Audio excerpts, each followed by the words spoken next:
Hey everybody, and welcome back to Fresh Set. I'm Sabrina. And I'm Kevin. And we got a pretty special episode for you this week. Yes. If you're watching on YouTube, I'm dressed like a race car driver. Yeah. A Formula One Ferrari race car driver. Where'd the accent come from? I don't know. I just suddenly had an accent. So there was no race this weekend. So we thought it would be a good time to do a bit of Formula One basics. And for those of people that want to learn or get more into Formula One, we're going to teach you all the basics that we had to learn. Yeah, we're going to take you through all the questions as Drive to Survive fans that we had, that we Googled furiously and tried to figure out and text each other, what the hell does this mean? And go through all of that stuff. Yeah, basically. So we've got a lot of information coming to you. Some questions that people wrote in through DMs. But we'll try and get through everything. We might need to do a part 2. Maybe. You think so? Well, we'll see.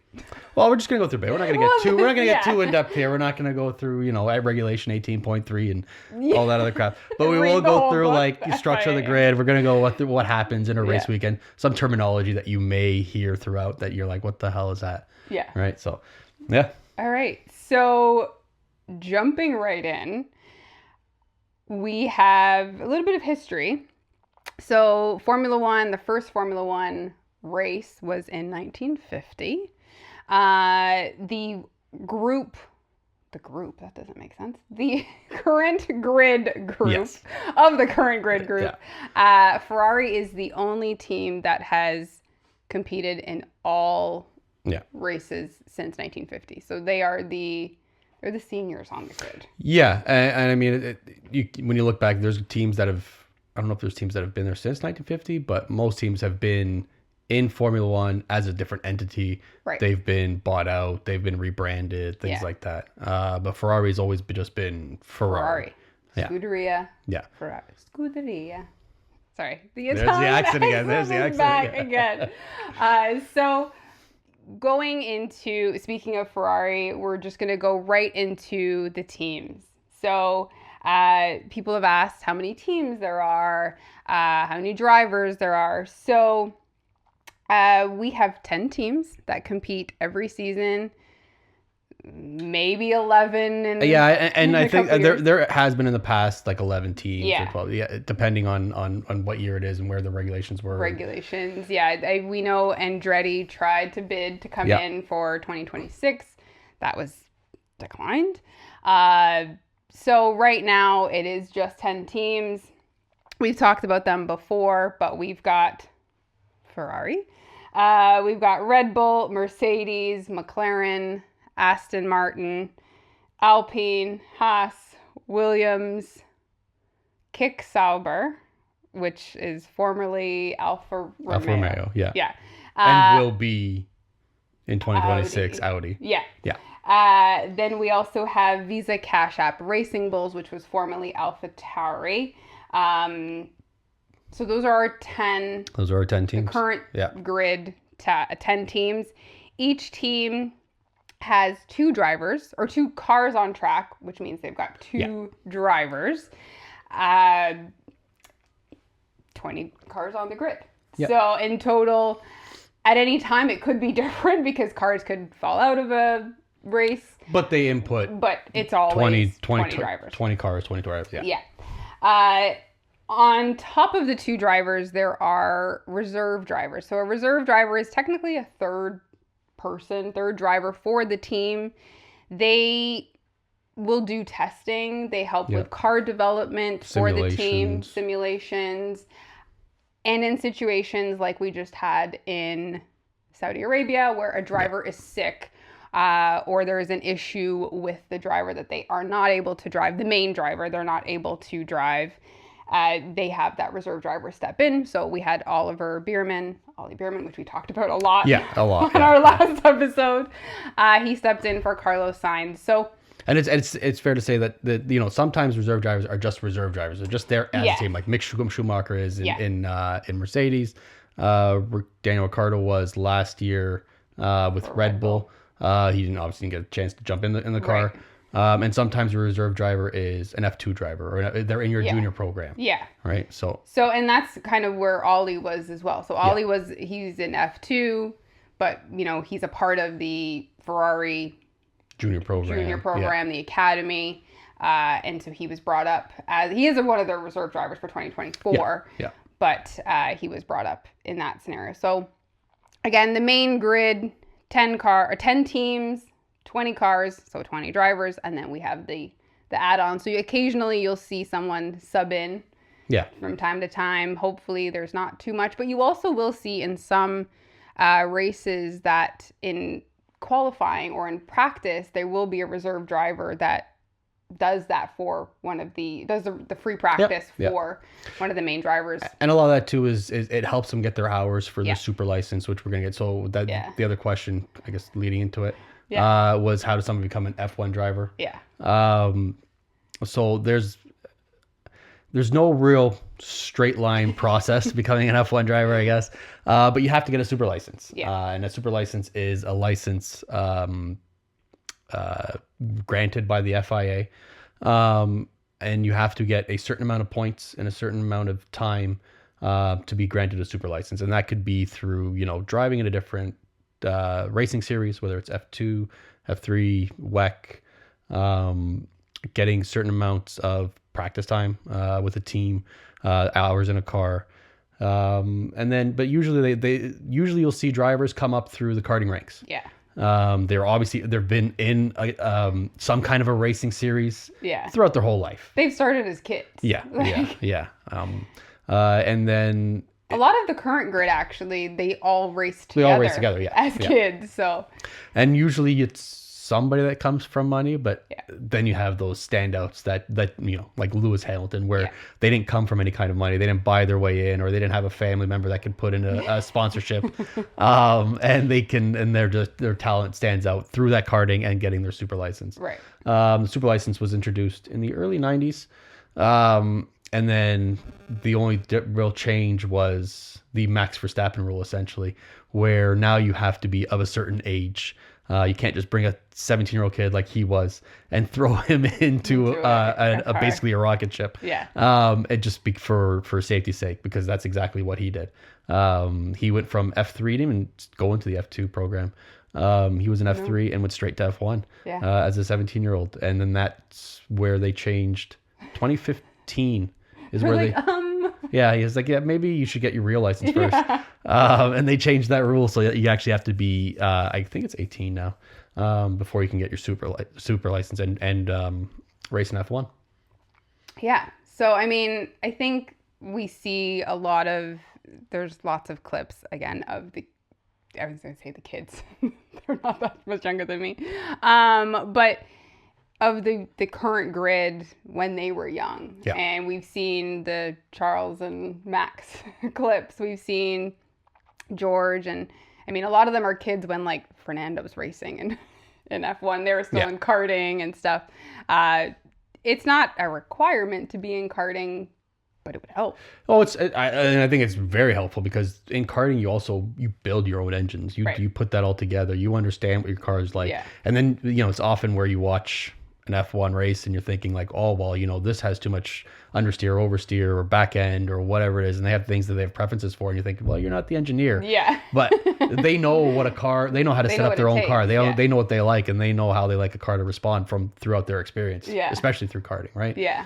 So I think it's also funny to watch, like occasionally they'll do like team events, and they'll like put them back in go-karts, and they're like taking it, and they take it, Formula One car. Yeah. It's, if anybody look it up, it's just because it's the least amount of risk. You can hit somebody, they don't care. Yeah, I mean, like it's just a fun afternoon. It was last season, I think it was Daniel and Max went. They were like running each other. They had all of AlphaTauri and because Yuki was there. Yuki was there as well, yeah. But Max and Daniel were taking it to each other, yeah. They were going off track. Yeah, it was great. All right, so that was actually what, like you said, one of our questions. Was there a little league, if we want to call it? Yeah, essentially, yeah. So yeah, there is the karting, but essentially to get in Formula One, we need the super license. Yeah, it's a path, but a very loose path. It's get there how you can, but that's how you need to. Yeah, get the points. Yeah, and I mean, you have to be a standout. It helps to be a reserve driver. It helps to be in their program, right? So you can get noticed more.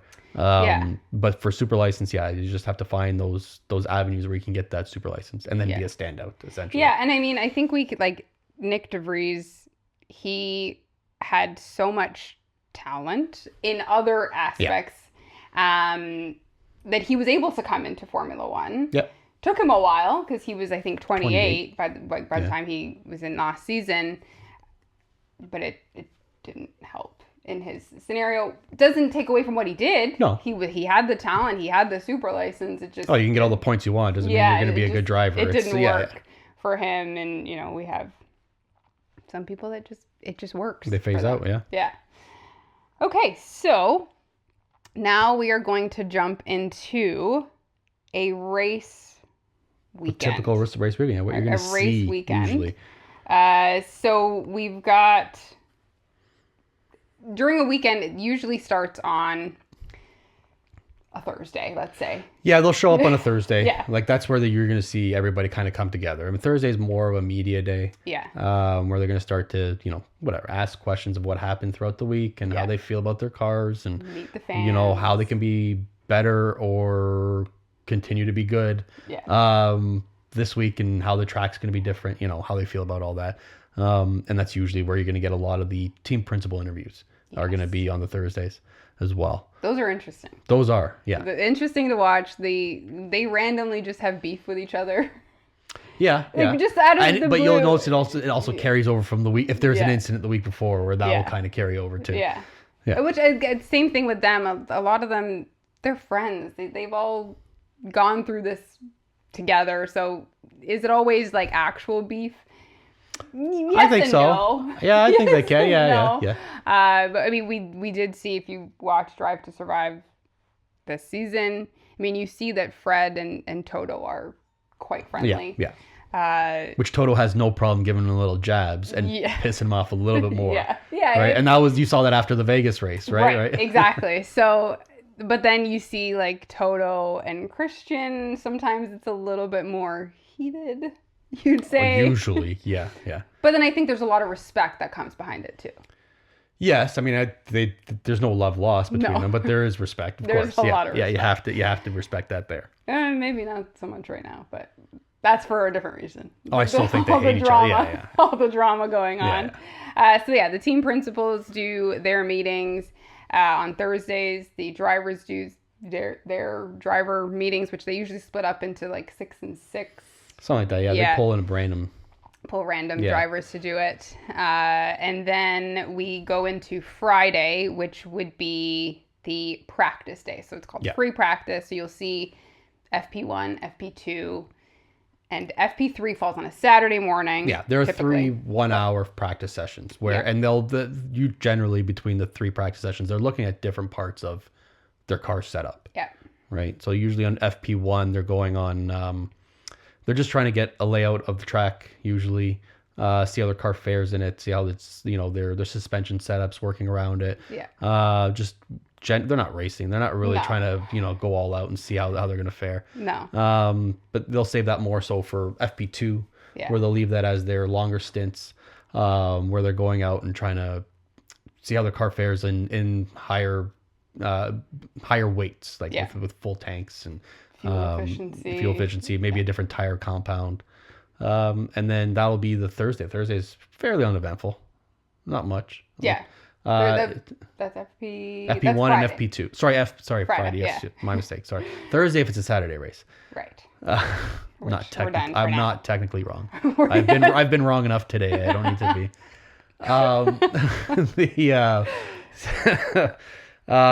But that'll be Friday, and then they'll have the 3rd session of free practice on Saturday.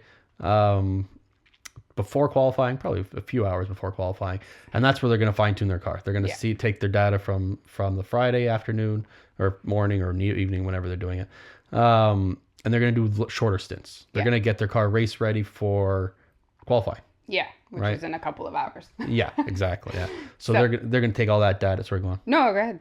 No, they're going to take all that data and they're going to try and see how their car is going to fare best at qualifying and through the race, which before parc fermé conditions are implemented, which we'll get into at the end. There's a lot definitions. more to that. Yeah. So yeah, I mean, I think FP3 is definitely where you start to see them show a bit of their speed. Yeah. They're showing the timing, they're showing what the car has on this track, because realistically, for each FP free practice, that's the first time that this new car has been on that track that year. Yeah. So they've driven these tracks before, but in a different car. Sure. It's the car from last year, which sometimes is completely different. They're familiar with the track, but again, and it's also to get an idea of how their car is going to favor in certain weather conditions, right? It might be colder than it was last year. Yep. You know, how are the different tire compounds going to fare? How much is the degradation? How are they going to stick on this track? Is it a new tarmac? Yeah. Is it an older tarmac? And so they're just going to drain covers that are going to pop up in the middle they've of been a there race. for 10 years. Yeah, so nobody's checked them. Yeah. These are all the things that could happen. Yeah. Or have been happening recently for some reason. Much more than usual. Yeah. So that's Saturday morning, free practice 3. Then we have qualifying. So qualifying is split into 3 different qualifying periods. So we have Q1, Q2, and Q3. Yeah. Everybody, so all 20 cars are in Q1. They're all in Q1 on an 18-minute timer. 18-minute timer. They are going around the track, still getting data, but they're pushing because qualifying is how they're going to actually set the grid for the race, which is going to be on Sunday. So they are looking for speed. They're still working on that fuel efficiency to get the car as fast as possible, getting used to the car, feeling those corners, but they are really just trying to press time. You want to finish in the top 15. Top 15, yeah. So for Q1. Yeah. Spots 16 to 20 will be eliminated in Q1. Yeah. And that'll set the grid at those points, 16 to 20. Yeah. The slowest 5 will be eliminated at the end of Q1, and then the remaining 15 will move on to Q2. To Q2. Yeah. And I think if anybody is getting into Formula One, I think watching a qualifying is very interesting. Yeah. It's a lot. It comes down to the wire. Well, it's often the most exciting part of recently. Yeah. Because you're not worried about who's going to win. You're worried about who's going to get pole. Yeah. And usually the person who's winning is not getting pole. Right. At least half the time, anyways. At least half. Yeah, but I think they're very interesting to kind of see, the names that and how people are faring. Because sometimes it's like, wait, we have a Red Bull out in Q1? That's strange. And you really see the difference between how good a car is over one lap and how good a car is over a whole race. And you really start to understand the difference between speed, one lap speed, and race pace. Yeah, definitely. There does tend to be drama in qualifying because we see people not getting out of the way, people not realizing someone was on on an outlap when they all kind of know. Or unsafe releases, but they don't. I mean, a lot of times it's that team is just... They're focused on themselves. Yeah. Which you get out on an outlap or you're just finished your hot lap and, you're depending on your team to tell you who's coming up behind you, get out of the way, because you're supposed to get out of the way, otherwise you're going to get a grid penalty or a time penalty or a fine or whatever it is. Whatever it is now. Well, it's different. It depends who's at fault, right? And we saw that with Lewis Hamilton, right? Yeah. So he didn't get a grid penalty or time penalty, but the team did get a fine. Yeah. Right? And so that was for impeding because nobody told him that Sargent almost drove right through the back of him. Yeah. It would be Logan behind him too. But I mean, at least it wasn't his fault. It wasn't his fault. It wasn't his fault. It wasn't his fault. This one you can't put it on him. Yeah. So then we move into Q2. Yeah. So now we have 15 cars remaining. 15-minute time limit this time. Yeah. And again, we're just pushing for the next 5. So we now need to eliminate 15 to 11. Yep. Yeah. 15 to 11. And again, everybody's pushing, but there's less cars on track. So it makes it a little bit easier. And you'll see different strategies too. You may see a lot of different strategies. You may see different tire compounds. You may see cars stacking where they're going to try and drag and pull that car and create space. Basically, what you're going to hear on an F1 broadcast is punching a hole through the air, where the car in front is trying to create less drag for their teammate behind them. Yeah. Or you may see people trying to sneakily impede them or slow somebody else down, where they may be slowing down a pit exit or an out lap or something like that. I think something we forgot to mention too is in each Q1, Q2, and Q3, time reset. So the time that you set in Q1, you got to beat it again in Q2. You got to beat it again in Q3. It doesn't carry over. So we see a lot of, there's more battles, I think, in Q2. Once it's getting a little bit tighter, that's when the strategy comes out, like you said. Yeah. We see a lot of that. And then Q3. Q3 is the big one. Yeah, everybody's in the top 10. Now you're just setting out spots 1 through 10. Yeah. And that's where you're going to really start to see people push, right? Yes. Usually in Q2 and Q1, you see people that are in the top 5. They may not go out for a second round just because they feel their time is going to be sufficient. They don't think that the bottom 5 or the 11 and 15 are going to beat their time. So they feel like they're comfortable. They may not go out for a second run. No. You're going to see in Q3, everybody at least go out for 2 runs. At least. To try and improve their time. And that's another 15 minute. That is a 12 minute. Minutes, no, that's right, a 12 right, minute. 12 Yeah. minutes. Yeah. So, and then that one does often come down to the wire as well, because you're seeing, everybody has to make it to the start line before the clock hits 0. They have to start their hot lap. So usually you're going to see people, they're going to start to pull out of their garages. If they're going to go out at the last minute, they're probably going to go at the 2-minute mark, just because they have to do their out lap. And that's going to take, roughly about a minute and a half to minute and a half to minute 45, depending how slow they're going around and how the length of the track and all that. Right. So they can make it to that line just before it hits 0. As long as they start that lap before it hits 0, and this is the same for Q1, Q2, Q3, as long as they cross that line before it hits 0, that lap is valid. And I mean, sometimes you'll see, Max is going to be pole. Then you see George is going to be pole. Then you see Charles is going to be pole. It changes so much in that last. Last lap. And I think strategy-wise, I mean, every team does like to have both of their cars in Q3.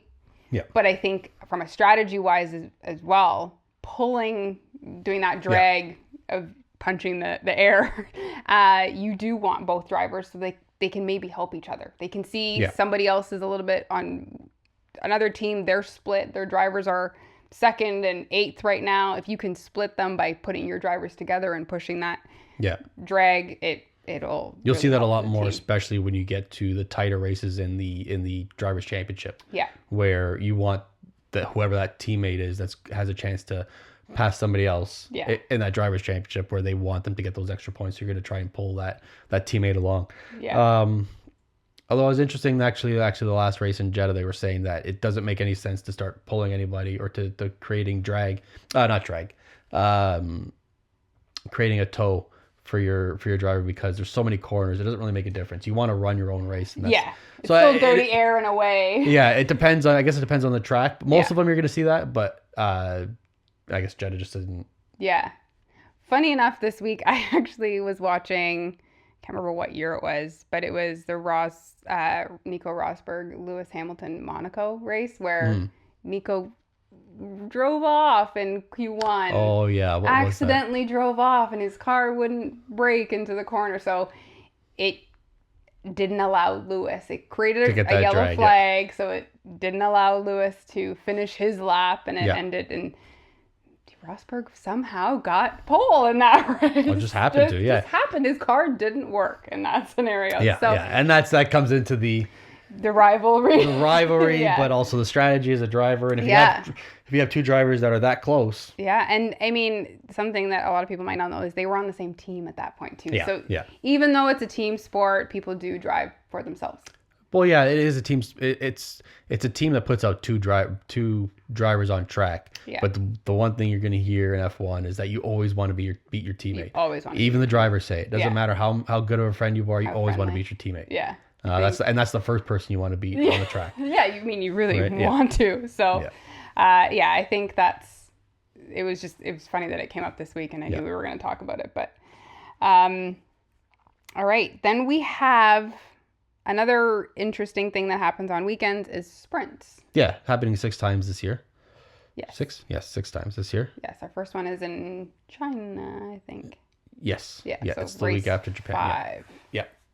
Race 5. You want to take that one? Sprints? Sure. I mean, it's basically a mini Grand Prix. It's basically a way for F1 to get more viewership and to create more drama over a weekend. Yeah. That's essentially what they're created for. And they do still get points for it. So it's less points. We'll get into it, but I think in sprints they get for first place 8 points. And it's only the top 8 that get points. So it's 8, 7, 6, 5, 4, 3, 2, 1. Right. And they go through a similar process. So on those weekends, free practice is cut short. So this year they change up the format a little bit. So on the Friday they'll do a free practice 1. Where what would be FP2 is now going to be the sprint qualifying. Mm-hmm. So they'll do that sprint qualifying there. That'll set the grid for the sprint race, which is on Saturday. And the sprint qualifying runs I think it's a similar setup to the regular qualifying. Yeah. I believe, right? Yeah. Correct? It's the same. Okay. Hasn't changed? No. Okay. There's lots of changes with sprints this year. So. And then sprints will go now Saturday before qualifying. Yes. But they used to go after qualifying for the race, but now they'll go before qualifying. So they'll have a mini sprint race. Okay. So we haven't been together in a while. So I effed this up again. Technical difficulties again. But yeah, no. So we go into a sprint race. And it's going to be, I forget exactly what the percentage of laps it is. If I remember correctly, the one that Oscar Piastri won was 18 laps, something like that. So it's considerably less. 19, yeah. And I think that race was something like between 55 and 60 laps in the main race.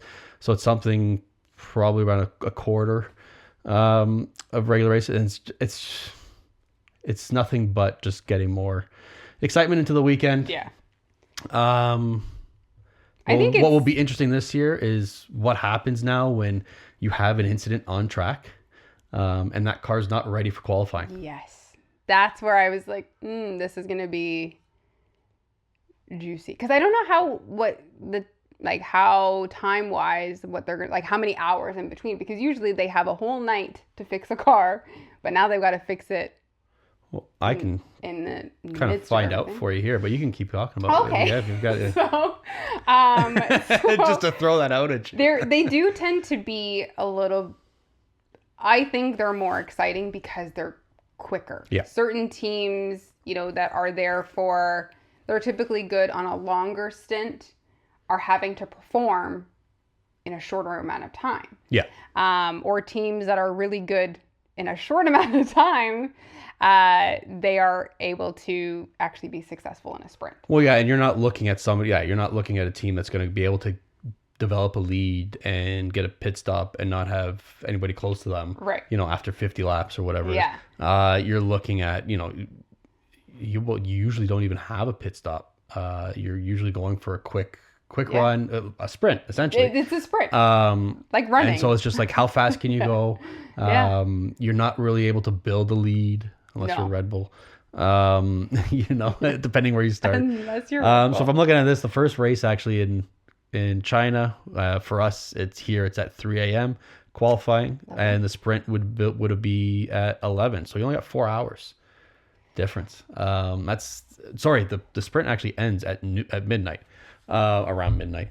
So you got 3 hours, 3 hour turnaround from sprint to qualifying. So that's assuming there's no red flag or rain or to delay it.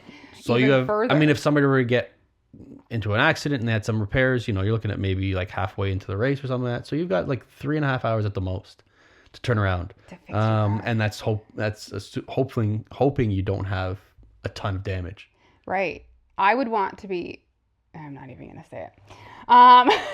But basically that's the sprint. They're more exciting. It's, they're more exciting, but I see why people are annoyed by it.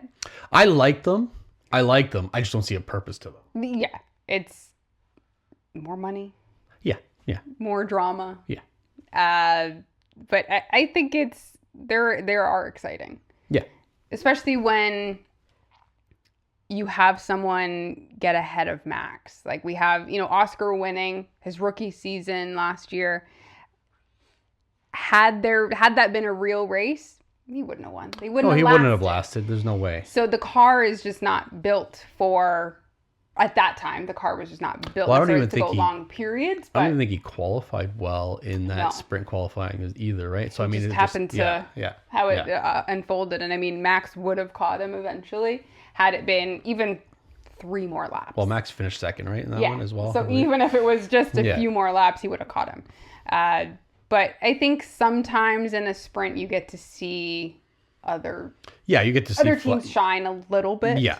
You get a little flash of brilliance. You get closer racing. Yes. Usually, Max because can't get his 27-second lead. I think there were a couple other sprints where he was still probably like 5-6 seconds ahead. It was ridiculous. So. But that's basically sprints. They're just mini races, just thrown into the middle of a weekend. Yeah, and so we've got 6. We have 6 this year. I don't know exactly. I've taken it off, but Miami is one I know. I think they did Qatar again this year. Is it Qatar? Yes, Qatar is one, which was a little controversial. Point of contention last year because it's a street track. I mean, do you really want people fighting that closely at the end of the season? Yeah. And just the drivers really struggled with the temperature. Yeah. It was a really brutal race last year. Drivers couldn't get out of their car. A lot of them were going straight to paramedics. And then you're going to put them in that situation twice. Yeah. So it'll be interesting to see that Qatar sprint. They may prefer it. They may want to just have sprints for Qatar. And just leave it at that. That's it. But yeah, so that's sprints. One thing we want to talk about too is the formation lap. So when we you'll see the drivers get on track. All the cars are on track. They're at the starting line. You'll see all their teams there with covers on the tires. And then the camera will scan to a Rolex clock. Camera, yeah. Oh, yeah, the clock, sorry. And it will, meet the hour. Yeah. So whatever time the race is starting, it'll meet that hour. Yeah, they always do that shot. Yeah. Where it's just that clock turning over. I guess, That's their $1 million. I guess that's their branding, yeah. So then the teams will step away. The drivers take off on their formation lap. The formation lap is really just warming up the tires. Yeah. Making sure your radio's working, making sure your brakes are working, making sure your gearbox works. And making sure your gearbox can get you to the end of the pit lane. You're just doing one quick final lap before the race gets started. Really, I think the most important part is warming up those tires and trying to warm up those tires. You'll see a lot of times Max will take off, spin in those tires, and then he'll slow down, back the pack up so they, join him. And that's the other thing. That's assuming he's been pulled. Yeah. But you'll see that from everybody. It's usually by the last corner or so, you'll see them do that where they're backing the pack up so they can get a little more air. Temperature in the tire because they know 16 through 20 are going to be really slow getting to that line and cooling off their tires early on. And you'll see a lot of zigzagging on the track. It looks like they can't drive, but it's just warming up. That's just warming. Yeah, that's all it is. It's just warming it up. Yeah, getting heat into those tires, especially when it's a cold track. You'll see that a lot. Yes. Yeah. And then I think. So when they finish the formation lap right back at the starting line, they're in the order of what they qualified in. Yeah. So at that point, they do a full reset, and we get the flag, and the lights go off, and that's when the race starts. So then, when the race starts, you'll see them you'll see those 5 lights. They'll come up in sequence: 1, 2, 3, 4, 5, and then anywhere between. I think the actual time is like a half a second to 3 seconds. Yeah. And it's not computerized or anything. There's a person that actually presses that button. So it's never actually the same. Yeah. It's basically the drivers have to be able to react to that time. So they don't get used to, in 2.5 seconds, this is what it is. Yeah. But then you'll hear the lights out and away we go. And as soon as those 5 lights go out, every driver takes off like a bat out of hell. Yeah. And tries their best to make up. And that's where you're going to see usually drivers, if they can, they'll gain like 2-3 places because somebody has a bad start. Because someone's not paying attention or had a bad start, the gearbox. Yeah. Or they farted when they were supposed to press the gas, it's just... Or like, you have Lando jumping the start, which apparently Checo... Checo did, yeah. They showed it like... And they showed it in really slow motion, so you can finally see his wheel just kind of turn as those lights went off. Yeah. But again, the transponder didn't pick it up, so... It was, like, if you watch it in real time, you can't even see it. No. You can't, no. No, not at all. But that's it. And then they're basically running for... So, actually, as I was saying to you, a typical F1 race, they have to drive at a minimum of 305 kilometers. That's what a race has to be. So, however long that track is, whatever is the minimum amount of laps. That's why you'll see difference in laps. So every track is not the same. Obviously, they're, some are 55 laps, some are 72 laps, and anywhere in between. I think 72 is actually the longest, 72 or 76, and 52, I think is the shortest. No, we just had 50, I think. Was it 50? I think we just had 50. It was 50, yeah. I don't think we have anything less than that. But the length of the track determines as long as they can meet that minimum distance. So if they go 306 or 307 or whatever it is, it's that minimum distance to get to 305 kilometers. The only race that actually is less than that is Monaco, and that is 200 and I'm wrong in this number, somewhere around 250 kilometers. But they won't get rid of it because it's Monaco. No, it's a race that I think it's a historic race. Yeah. But it's interesting. A lot of drivers and pit crew don't love it. No, they don't love it. It's not an ideal track. No, you can't. It's also often the most boring track because you never have any overtakes. You do have a lot of yellow flags usually. Sometimes and the minute red flags. They get rain, forget it. That it's an absolute disaster. Yeah, it's an absolute disaster. Yeah. But usually wherever you qualify is where you're finishing. So if you can't qualify well, you're not doing well. I think there's like 2 spots that you can overtake. And they're still difficult. It's still... You see a lot of people now taking the chance on that hairpin turn. Which is, super dangerous. Yeah, it's not ideal. They're going slow enough, but you're risking yourself getting out of that race. And then so there's the top 10 racers in a race. Yes. So top 10 get finishing the points. Top amount of points is 25, all the way down to 1. I won't go through what all the points are because it's all random numbers and I don't care. But 25 for the first place, 1 for 10th place, and then 1 additional point added on for fastest lap.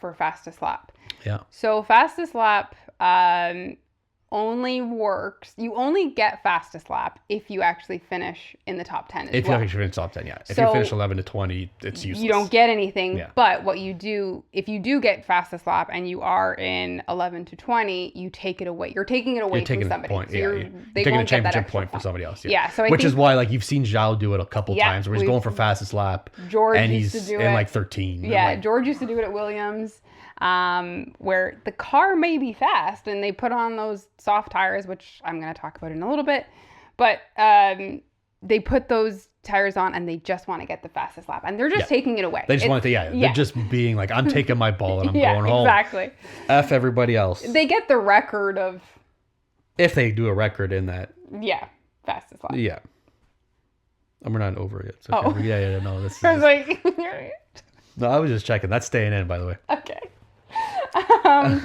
So, I think that is the race, really. That's the race. That's a weekend, essentially. That's what happens. Obviously, there's all kinds of other drama that we can go into. We won't. 101 things that can happen. Yeah. This would be like a 4-hour podcast. Yeah. But that's the format of a race, basically. Race weekend. Now we'll just go into a few other things that you will see, not in May, but you guaranteed you're going to see. Yeah. Flags. Yeah. You're going to hear all kinds of flags. You're going to hear all kinds of colors. And you're probably going to wonder, if you're new to it, what the hell does every flag mean? Because we did. Yeah. I'm like, I always thought, like, what the hell's the point of the guy with the green flag at the start of the race? Like, he walks behind the cars. He's not even telling. He's not even telling. See him. Yeah, he's not even telling the racers, "Hey, we're good to go." No, he's basically telling, "Okay, this is everybody's in their position. Here. Race is ready to go. We're ready to start the start sequence." Yeah. That's all a green flag is for. Yeah. The person with the green flag. I think it's more traditional, I guess, now than it is anything else. He walks behind. But the drivers never see him. But the other time you'll see a green flag is after a yellow flag or after a red flag, where it's saying the race can resume at normal speeds, normal conditions, all that stuff. Yeah. But you'll never see the guy out on track. No, because that's just dangerous. That's just very dangerous. Can you imagine they had just a guy? Well, I'm pretty sure he's in still the middle of the track. I'm pretty sure he may still do it at the start line, like through the fence. Yeah. Not on the track. Yeah. But yeah. It's like a moment from Greece where he takes off her scarf and drops the flag. Yeah, like the drag race. Yeah. Then we have the yellow flag. So the yellow flag comes up if there's some sort of incident. It can be a range of incidents. Yeah. Drivers need to reduce their speed when they see a yellow flag. Yeah. The yellow flag doesn't always mean a safety car. Could mean that somebody drove off and they've spun out, or they're in an unsafe spot that they may need help getting back on the track. Yeah, so it could be situational. Yeah, you could see the symbol come up saying that there's a yellow flag, and then 2 seconds later it's green and it's gone. Yeah, he could have just spun out and then resumed his race. No problem. He was fine, didn't go into a wall or anything. But it could also... It's just some sort of caution. Yeah, and it could also lead to a safety car depending if there is major damage and they need to clean up the track. Clean up track, yeah. Car is in an unsafe Or they have to crane it out or something. Yeah, exactly. Yeah. But you'll see the difference also between... And if there is a prolonged yellow flag, you'll see safety car or virtual safety car. Virtual safety car is the same thing. The safety car doesn't physically come out. It'll just be, hey, just pretend there's one. Bring your speed down to 60% or whatever it is, and you're going to just, slowly make your way around the track until we can get it all cleaned out. Yeah, you can drive 100 kilometers an hour, not 250 right now. Yeah, and then when you see that safety car will stay on track until it's cleaned up and they can come into the pits. And that's usually where you're going to see another little bit of strategy where, they know that pit or that safety car is coming in the pits that lap. And that person in front is going to back them up as much as possible and then take off. Yeah. They're basically the start light at that point. Yeah. And drivers can't, they can't pass. Yeah. They can't overtake until that first driver has crossed the start line. Right. Yeah. Yeah. Then we have the red flag. So red means stop. Basically, just basically like you're dating, right? But yeah, like when you see a red flag, you just cease all actions. You don't keep going. We won't get into red flags. No. That's what a red flag means. That's what a red flag. Red flags, no. Okay. Red flag means stop. Okay, sorry. Bring it into the pits. Yeah, this is done. So the cars must return to the pit lane. We digress. Yeah. I wasn't speaking about anything specific, and you just took it somewhere else. The cars must go to the pit lane. Then this could be for a number of reasons. The crash could be on track that was, horrible. Lots of debris. It could be a rain delay. Yeah, severe rain on track can create. Yeah. It basically means a dangerous situation. Yeah. We can't continue this race. We can't have anybody on track. Yeah. So, and usually you'll see, they have an estimate of when it's going to be, and then that header will usually come up saying race will resume at whatever time it is there. Yeah. Where they can resume. I think one thing important with a red flag is drivers are allowed to get out of their cars. Yep, they're allowed to get out of the car, talk to their engineers, their pit wall. Yeah. Any other time they have to stay. Yeah, run through strategy. They're allowed to get out. Go to now, if they know the race is going to be the delay is going to be long enough, you'll often see them do that. If they know they're not sure how long it's going to be, they may stay in their cars. Yeah. The other thing with a red flag too is or any kind of race stoppage. I think we didn't mention this earlier, but a race has to be run within 33 hours, excuse me, not 30 hours, 3 hours of when that race actually started. So when that formation lap starts, it has to be run and completed within that 3 hours. And then whether that's all the laps or even partial amount. We saw that 2 years ago. 2 years ago, where 75% of the race has to be completed for you to get full points. 25% of that race, 25% of the race being completed gets you partial points. There's a percentage rule wise, but that race has to be completed within 3 hours. Within 3 hours, right? I'm assuming that has more to do with TV rights, all that other stuff, where they can't complete it, right? Right. So, and then if they're not on TV, what's the point of having a race? What's the point? So if there is a red flag, and we've saw that actually with a few places where the race was getting close to that, right? Or we had a couple red flags where it was getting close to that, right? Yeah. All right. So then we have a blue flag, which would be shown to drivers that are about to be lapped. Yeah. So they're at the back of the pack. Max is coming up behind them. And I'm saying Max. There are other drivers that lap them, but we just know that Max laps is half the one. field. He's the first one to lap them. So they just have to move over. And it's basically just telling them, get out of the way. There's out of the leader. Racing line, yeah. Yeah, there's a leader behind you.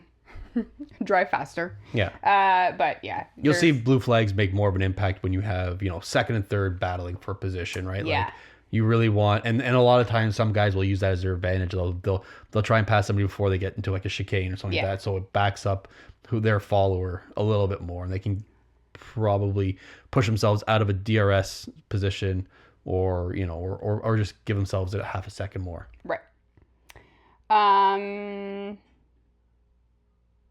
Oh, then we've got the black and white flag. Yeah, the black and white flag. Yeah. Black and white flag is a warning to a driver that they'll hear about this on their radio. Their team will tell them that they've been reported for some sort of violation. The stewards have told the team that they've done this too many times. They did this. It was dangerous. Yeah, and you're allowed 3 black and white flags before you get a penalty. I believe it is. Yes. Usually we see them for track limits, but it's I guess maybe it's dependent. I have to look into it a little bit more, but maybe it's dependent on what the penalty is. But usually when you hear about a black and white flag, it's for something like track limits or something like that. And I think they get 3 warnings before they get a penalty. Yeah. And then the last one is a checkered flag, which I think everybody kind of knows what that is. End of the race. End of the race. It's shown to the winner.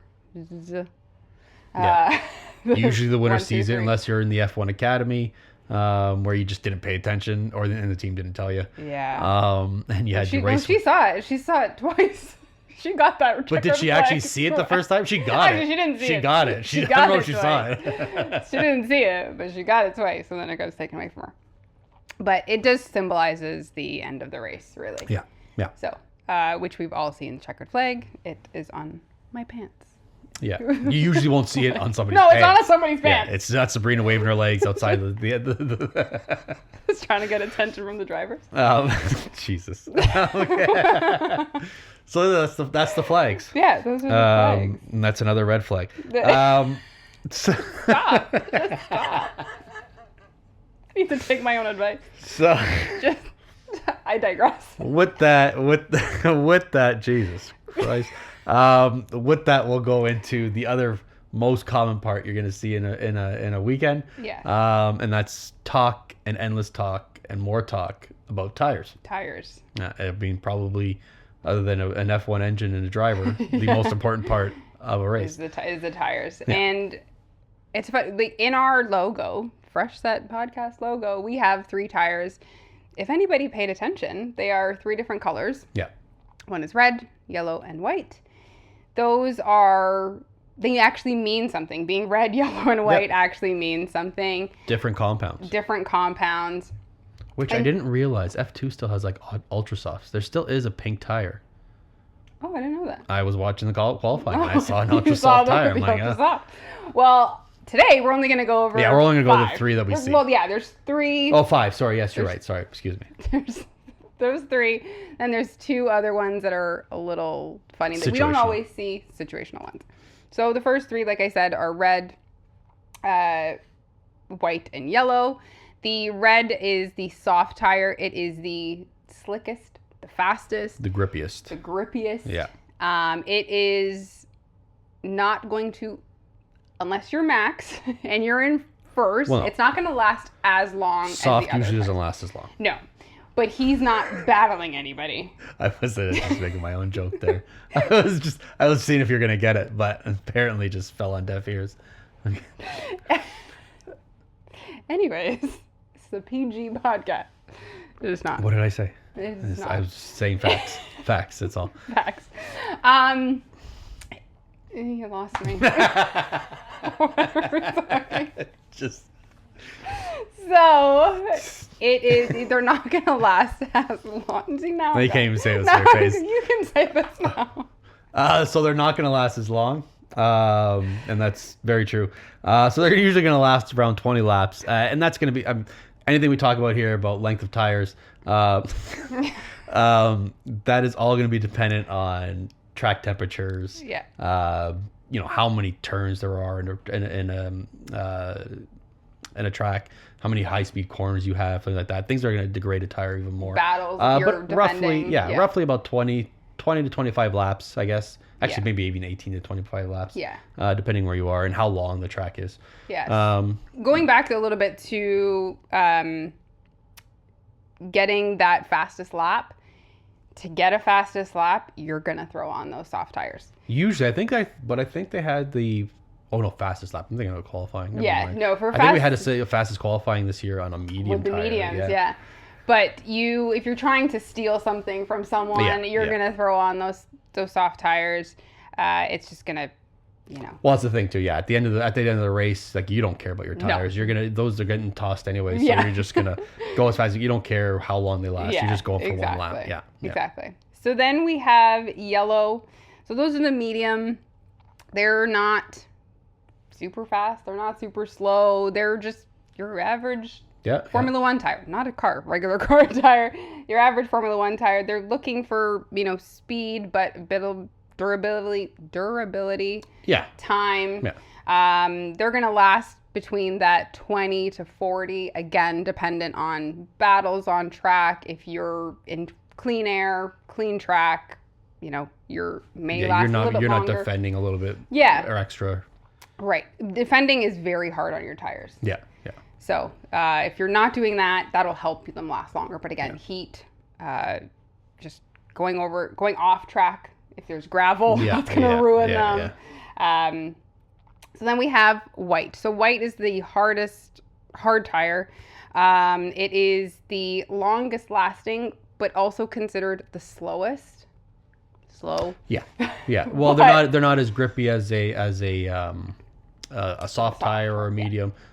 So you're not usually taking those speeds into the corners. Right. You're not as grippy, so you have to be a little more cautious how you're gonna do it. But you're also going longer, right? So that's 40 to 50 laps. You're on a hard tire. But again, Kevin said it at the beginning. It all and every race changes. Yeah, every race can be different. You almost always see a hard tire in a race. Yeah. And it'll usually be a difference between a combination of a hard tire. You have to use two compounds of tire in a race. You can't just use two hards. Yeah. You have to use two different compounds. So you're usually going to see two softs and a hard, or medium and a hard, depending on the length. Depending on how long it is. God, I swear we're not. I had to say 12-year-old boys. But Jesus, where was I? Yeah, so you're usually going to see a hard compound tire on track, and that's going to be, and everything's going to be different. You're never going to see a race usually with the same kind of strategy. No. And usually you're not going to see the same. And they'll switch up their drivers as well. Like they may they may be on different strategies, right? So they with their tires for sure. And then we have so those are the three main ones. And then we have the two situational ones, which is a green tire. It'll be a green rim on the outside.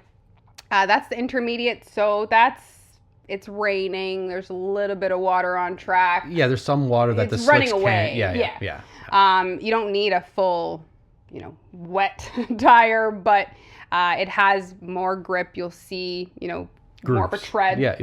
You'll see treads that they can kind of pull that water away and get some grip on track. So you'll see, even when there is heavier rain, a lot of drivers will say, let's do the intermediates. A lot of them don't like to go with the full wet unless it's like puddling on the track. Yeah, because it's also a much slower tire than an very intermediate. slow.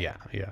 And then finally we have blue, which is the full wet. So those are full tread. You've got a downpour. As long as there's not, a crap ton of pooling or puddling along track where it might be very dangerous, where they're going to hydroplane. Yeah. That's where you'll see a very wet track that has maybe good drainage. You'll see full wets on there. Yeah. Right. And I think we only saw one full wet last year.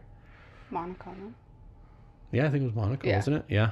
And that's a race that we saw the red flag, because it was just pouring, but they could see on their radar that it was only going to pour like this for 10 minutes. So they said, and that was a race you're going to see. They're going to go from full wets to maybe intermediates if it hasn't dried enough, right? And then into slick if they can find a dry line. Yeah, right? exactly. So the drivers want to get out of those blue, the intermediates and the full wets. They want to get off their car as soon as possible.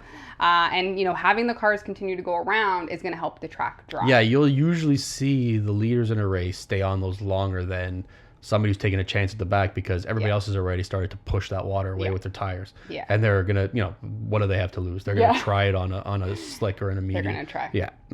So. And that's why they call them slicks, because they can't grip anything. There's no grip at all. No.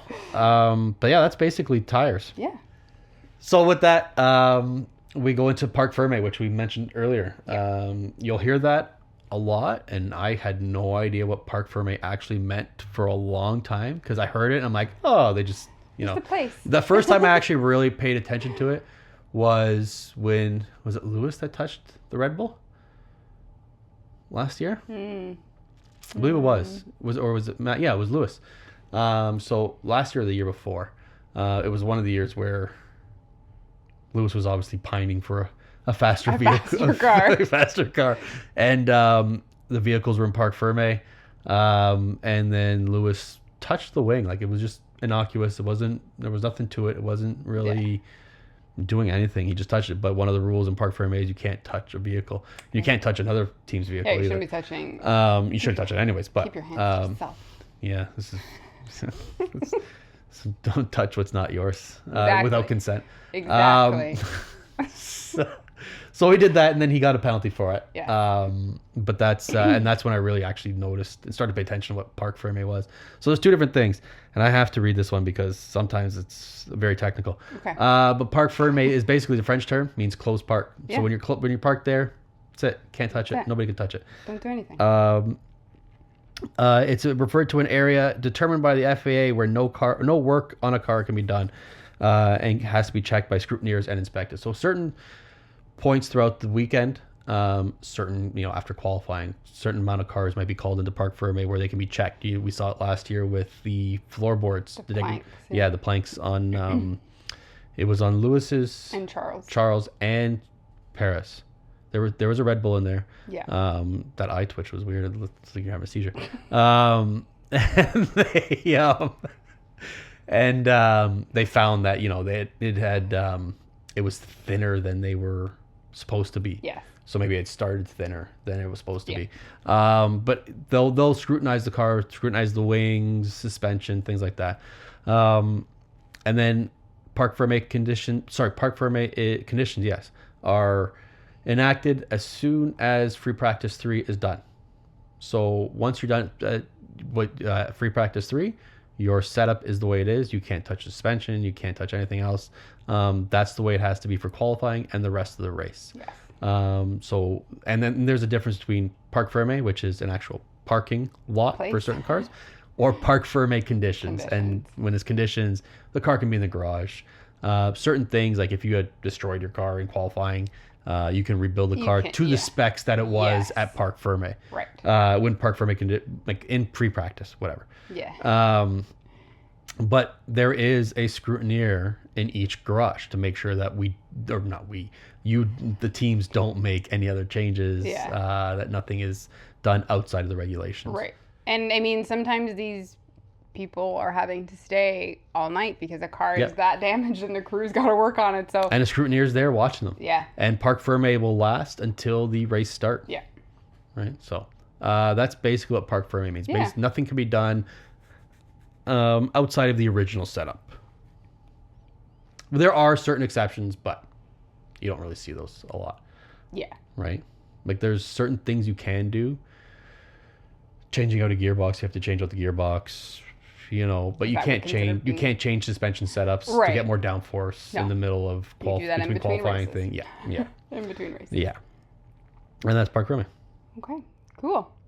So we have most common penalties. So every race there are penalties. We kind of talked about, getting a black and white flag shown to you for certain violations.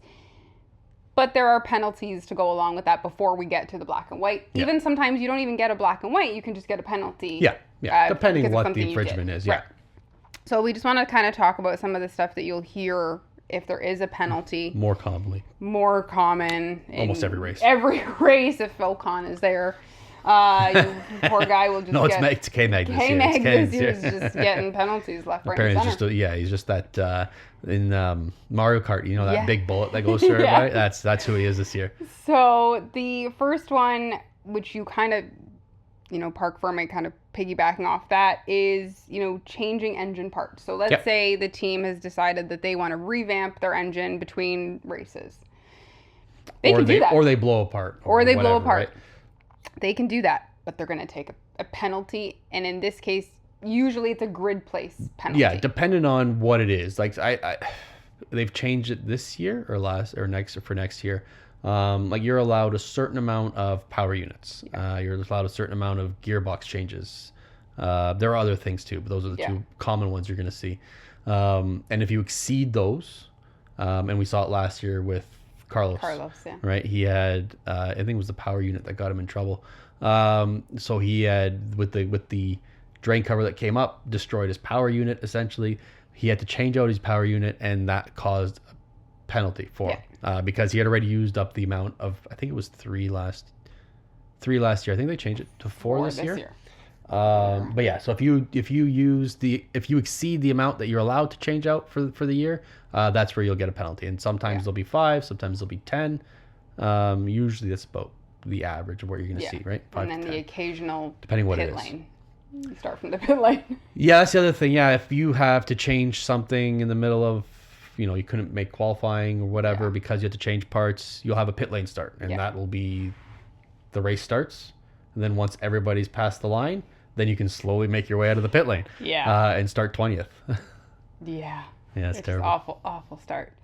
The other one is leaving the track and gaining an advantage. So if you run off so you don't hit somebody, even though that's maybe the safer way to go, but you happen to get in front of them, you can't do that. Just don't do it. And this year it's 10-second penalty. This year, it's traditionally a 5-second penalty. Yeah. The drivers voted for it to be a stiffer penalty because 5 seconds doesn't really mean a lot. You can try to get that 5-second penalty. We didn't see a lot of people penalized for it last. No. They were penalized for it, but it didn't affect their outcome a lot last year.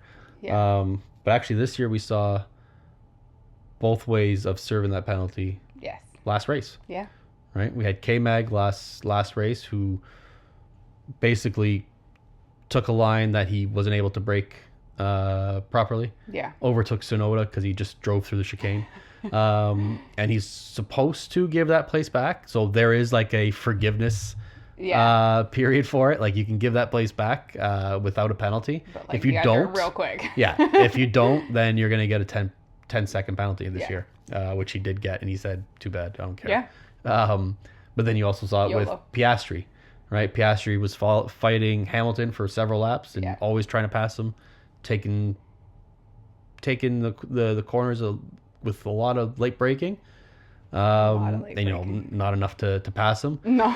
Passed him off the track, Yeah. but immediately gave that place back because he knew he was going to get a penalty, and he figured he'd just get him later on. And he's also high enough up that penalty could really affect him. Give it back for sure. Causing a collision, basically. I mean, it says it is what it says. I mean, if you cause a collision, again, we saw it with K-Mag. When you turn too hard, somebody runs somebody off the road and they don't have room to get out of the way or whatever. As long as you've caused a collision, again, that's going to be a 10-second penalty. Unless for whatever reason, maybe you cause a collision and you cause both drivers to be out of the race, right? You may find a grid penalty for next race. That's also a possibility, but pretty self-explanatory. Yeah. Track limits. You're going to hear Lewis and George call this a lot. I'll call it all the time. Yeah. It's when they're behind a driver and they can see that all four, or what they think they see. It doesn't always have to be called out by a driver, though. No. That's just where we hear it the most, yeah. But they think, all four tires of the car have gone off of the track. The stewards will take a look at it, make sure that all four did go off. Did actually leave the track, yeah. If one tire is still on the track, it's all good. Yeah, and that's that white line that you see. Yeah. As long as all four go off at the same time. At the same time, yeah. Yes. Yeah. So, and they have 3 warnings for that. The team radio will let their driver know, hey, be careful. You have you've got a warning. Next one, you'll have a black and white, which will lead to a penalty. Yeah. 5-second penalty, typically, for track limits. Yeah. And the last more common one you're going to see is unsafe release. So at some point in the pit lane, you see a lot of it more so in qualifying, just because everybody's in the pits, everybody's changing tires, everybody's going through a strategy. They usually all go out at the same time. Yeah. Where basically the mechanics or somebody has released a driver into traffic, possibly causing an accident or becoming close to causing an accident. Yeah. And the penalties for that will be, they vary. If you cause an accident, you can have grid penalties, you can have time penalties. If you don't cause an accident, or even if you do, and the stewards determine that it's, the mechanics or the team's fault, there could also be a fine for the team as well. Yeah. Yeah. And I think with just one more thing that you'll see sometimes when someone has a 5 or 10-second penalty, you will often see that they're going to serve that in the pit lane. So what that means is the driver will come in to do their pit stop. Like maybe they're going to be switching out their tires. The team will actually hover. They're not allowed to touch it. They're not allowed to touch the car. They're not even allowed to jack it up. For those first 5 or 10 seconds, whatever the penalty is, you'll see them hover literally just right ready over. To go, yeah. But they can't touch the car until that 5 seconds is done, or 10 seconds, because if they do, that's another penalty on top. And they'll have to serve that on the next pit stop, if there is another pit stop. Or if they're at a point where they don't have to pit stop, then that will be added on to the time of their race. Yeah. So that's something that you'll see a lot. Yeah. And if you see people frozen, it's not your TV. It's serving a penalty in the pit lane. So those are the most common penalties. There's a whole whack of them. Yeah, but I mean, those are the most common ones you're going to see on a weekend. Yeah. And like the ones that are uncommon, you'll often hear the commentators say, "Oh, this is a part of the regulation rule book," and they'll actually pull it up, and again, it's going to be one of those ones that they haven't seen in 20 years or that kind of thing, or they'll explain it better as well. But and if you don't know, don't message us. Just look it up. Just look it up. Yeah. I mean, we will answer, but I'll figure it out. Yeah. But yeah. And then we have kind of our last little bit here is we've mentioned it a lot. There's FIA and Formula One. They would seem to be the same thing, but they're not. No. They are the governing body. One is the governing body, and one is the sport, the entity, what it is. Yeah. So if if you're into other sports or something closely that I can kind of equate it to, you think like the FIA would be like FIFA, whereas the Formula One would be the Premiership. Right. Or a different league, La Liga or something. Same thing with the MLB. MLB and actually no, they don't have a governing body. They are the MLB and the MLBPA. But anyways, all FIFA and the Premiership is probably the closest thing. But yeah, one is the one that sets out the regulations. They govern. They put out sanctions, penalties for teams and everything. Whereas Formula One is the brand. Yeah. Essentially, it's run by Liberty Media, who apparently licenses the name Formula One from the FIA. So they still own. Yeah. So it's a weird setup. I mean, I realized that the other day that they could actually. So yeah, the other day I read that they could actually break away from the FIA and call it like whatever the hell they want. Yeah. If they didn't really like being governed by the FIA. Because they lease it for 70 years or 100 years or whatever it is. Yeah. But they're two separate. So basically, one's promotion, one is regulation. And that's kind of the difference between them. That's where, prize money will kind of be given out. At Formula One makes a certain amount. The FIA checks all that. They tell them what the revenue is and what they can and can't give out as part of whatever their deal is going to be. Yeah, and I think the one thing we should mention is that there's a lot of disagreements. I think it's business, right? Yeah. So there are a lot of disagreements between FIA and Formula One. Sure. The drivers, argue with FIA. And they're always have been. Yeah, it's just, arguing with your boss. Yeah. And the drivers do have meetings with the FIA and Formula One as well. Yeah. So there's lots of working parts to it. It is a business in the end. Both of them are businesses, and like you said, one is the governing body. Yeah, it's funny because the drivers have like a unofficial union sort of thing. Like they get together, they have one voice together. They vote on everything and everything. But they also have a WhatsApp group, which I want to be a part of. Of course, but I mean, I didn't know they had a WhatsApp group. They do, and I want to know who's not on the WhatsApp group. Well, they get removed when they're no longer on the grid. So. Oh, I see. Yeah. Okay, you've dug really into a lot of this. I have. Yeah. You've tried to find that number. Yeah. Okay. But yeah, I think the only thing we had left was why do they race? Money. Basically, yeah. I mean, the drivers. I'm assuming the drivers race because they love to race. Yeah. But there's no hiding the fact that money is a factor here, right? Yeah. They always want to drive in the best league. I mean, that's the fastest cars. Probably you have to be one of the best drivers in the world to drive in Formula One. And the teams want to make as much money as possible. I mean, they invest a crap ton of money. Yeah. So we don't know. We never know what the teams get and what they have. There have been reasonable estimates. So it was estimated last year that Red Bull made $140 million for winning the Constructors' Championship. And then every team basically was roughly about $9 million less, going down to about $60 million for Haas for finishing 10th, which is not bad. Which is not bad. Yeah. Considering they had Gunther Steiner out there trying to get sponsorship, and it's you still have a lot of money. You still make $60 million. I mean, if it still puts if you have to pay $100 million for a team, now you only have to put in 40. Well, exactly. I mean, and the drivers contracts and everything do not account for what their cost cap is and everything, so they can still pay out of that whenever they want to pay. But it's also the damages. A car is expensive. And if you have drivers that are continuing to crash your car, if you're Williams, you do have expenses. Yeah. So, and I think already in this season, I saw that the other day. We have drivers that are already somebody's at $700,000 worth of damage. Zhao. Yeah. Yeah. So I mean, and Lance is up there too. In 2 races, that it was his fault, but it was just. It goes against the driver.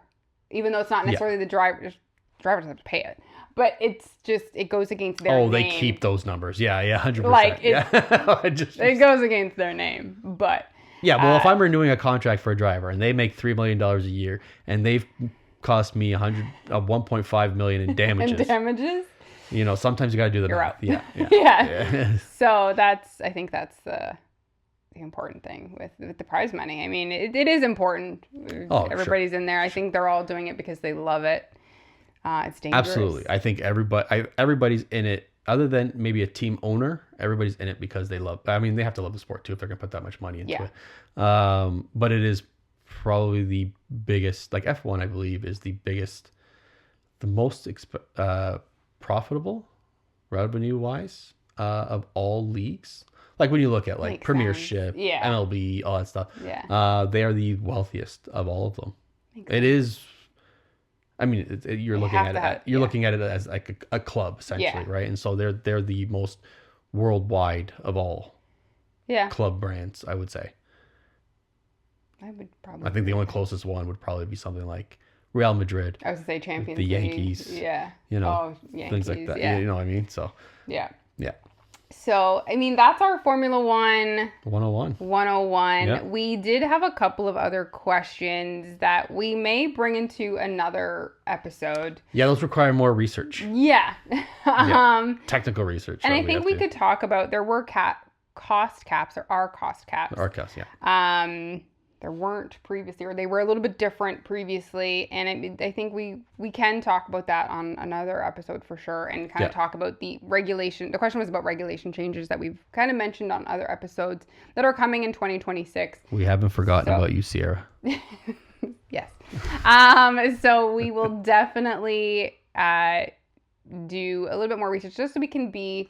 Well, we want to give get you all the- everything. and give you all of the actual details of what those changes are going to look like on track and for the drivers and for the teams. Yeah, I definitely don't want to sound as stupid as I do now when we talk about regulation changes. Yeah. Yeah, I want to get that right. Yeah. And it's very not technical. It's very Yeah, technical. I don't want to make dick So- jokes about it. No, not at all. Not at all. Well, on that note, we'll see you next week. So as always, please find us on Instagram, X, Twitter, tweet. YouTube, YouTube, Spotify, Apple Podcasts, and Amazon Music. all at Fresh Podcast. Set Podcast. Yep. And And again, leave comments, likes, subscribe, especially comments. Leave comments. Let us know what you think, what we're doing wrong, what we're doing right, what you'd like to see. we're doing a lot wrong. We are doing. If we ever release a behind the scenes, oh man. And I think one thing we wanted to mention too is we're going to be doing a bit of a social media food tour for the rest of the season Yep. for the destinations. So keep a close eye on our socials, Instagram. yeah. We're going to do. We're gonna try and do interesting some food and there's gonna be an interesting one coming up for Australia. Yeah. We have leave some. it there. Yeah. So just keep an eye on our make sure you're following there. You get notifications because it's gonna be a good fun. time. Yeah. It's All right. Well, we'll see you next time. Yeah. Trevor Fresh Set. Bye. Yeah.